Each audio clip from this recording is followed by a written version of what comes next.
The brittle hair and red skin.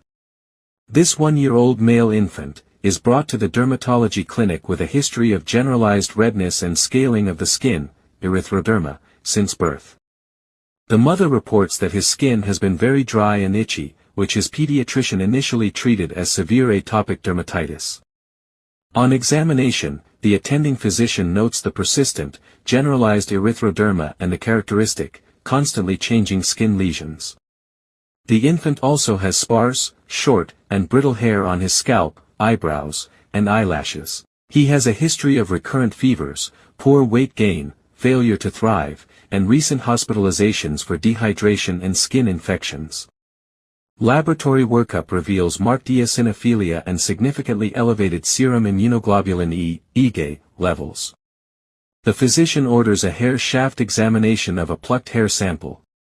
The lesion looks quite typical erythematous. Exfoliating or scaly annular or polycyclic patches with an incomplete advancing double edge of peeling scale. Double edge mean it has two noticeable often slightly separated edges. This rash is ichthyosis linearis circumflexa is episodic and lesions migrate in cephalocaudal direction.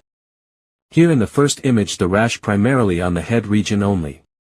It starts at the head region and proceeds down towards the lower parts of the body. Now coming towards the hair of this patient. As said earlier, doctor sent hair shaft sample for examination. This is the characteristic microscopic appearance of the hair shaft. Abnormality. The distal portion of the hair shaft is invaginated telescoping into the slightly enlarged proximal portion of the shaft, creating a ball and socket or a bamboo-like node appearance. This is trichorrhexis invaginata. Now considering all the findings in this patient, what is the most probable diagnosis? It's obvious that the mentioned patient fulfills the triad of Netherton syndrome. That includes ichthyosis linearis circumflexa, atopic diathesis, eczema and allergies, and trichorrhexis invaginata, that is bamboo hair. These bamboo hair may not be apparent before 1 year. Netherton syndrome is also called Commal Netherton syndrome or ichthyosiform erythroderma with hypererycosis and hyper-IgA.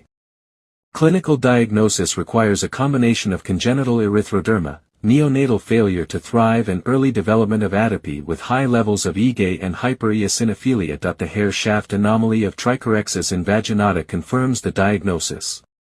Check the difference between a normal human hair and bamboo hair, that is trichorrhexis invaginata. Now looking at this question, the answer is undoubtedly Netherton syndrome. Hope this video has made it easy for you. Thank you for watching. If you liked the video, please like, comment, share and follow.